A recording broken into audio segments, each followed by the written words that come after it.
In this video, we'll be discussing Standard 10 from the domain Curriculum, Teaching, and Learning, or CTL 10.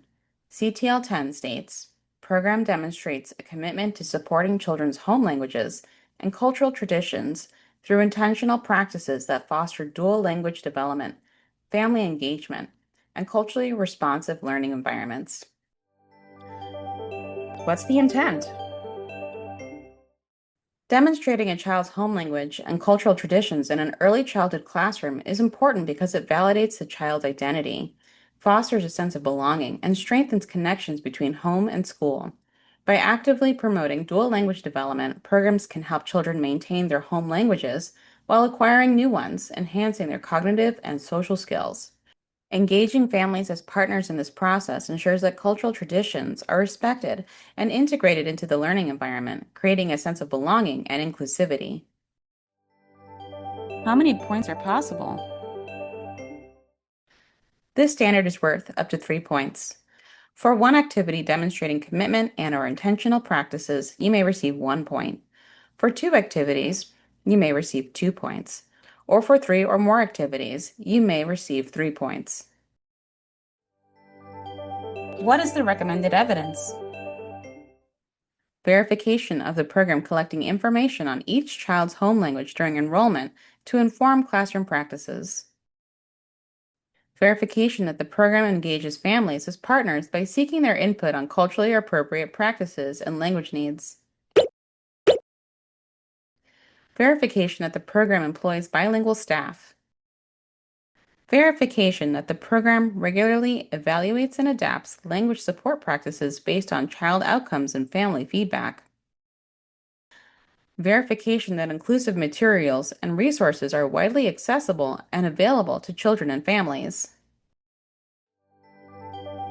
Here are some tips. Supporting home languages and cultural traditions fosters a sense of belonging for children and strengthens meaningful partnerships with their families.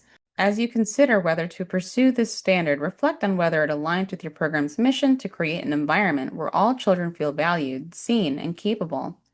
While some programs may assume that all families speak only English, we encourage you to ask how this information has been verified. Beginning of the year surveys can provide accurate insight into the languages spoken at home and help ensure that the needs of all children are being met. Additionally, it's important to recognize that cultural beliefs, practices, and traditions cannot be assumed based on appearance alone.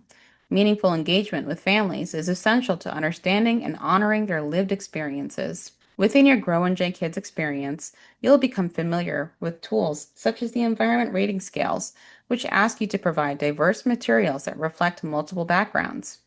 We encourage you to consider, from the perspective of the children in your care, how they feel represented within your program space.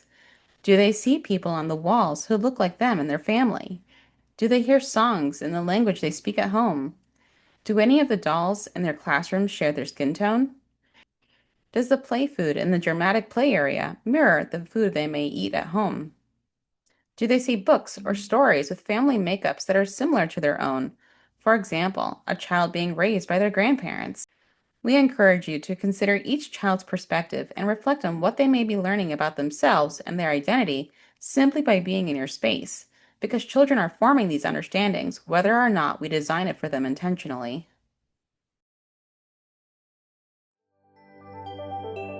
Now, your QIP.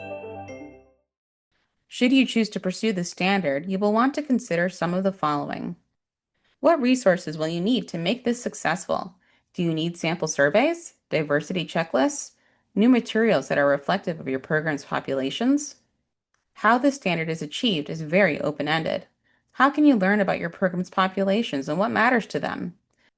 How can your program be committed to improving its practices to support family-specific evolving identities year after year? When creating your action steps, ask yourself, how can you define and focus on what matters? Consider what professional development may be needed to support this work. Do staff have a strong foundation in culturally responsive practice? And are there opportunities for ongoing reflection and dialogue about meeting the diverse needs of children and families? It's important to assess whether staff understand the significance of this work and embrace it as part of the program's values and mission. Reflect, too, on whether current practices promote authentic cultural engagement, such as inviting families to share their hopes and collaborate on their child's development, versus more symbolic gestures that may lack depth, such as a one time multicultural event without sustained cultural connection or dialogue. Ask yourself who in your implementation team is responsible for ensuring this is happening. What are the responsibilities of each teacher? And how is this reflected in your policies? Lastly, consider your timeline for this effort. This standard is not a check mark on a box, but rather a change in program culture on how children and families are seen, heard, and represented. Your efforts on this may start small, but may continually evolve over time. What will your program's work on this look like in 5 months, 1 year, or even 3 years? For further guidance on the standard and your specific program's needs, please speak to your technical assistance specialist.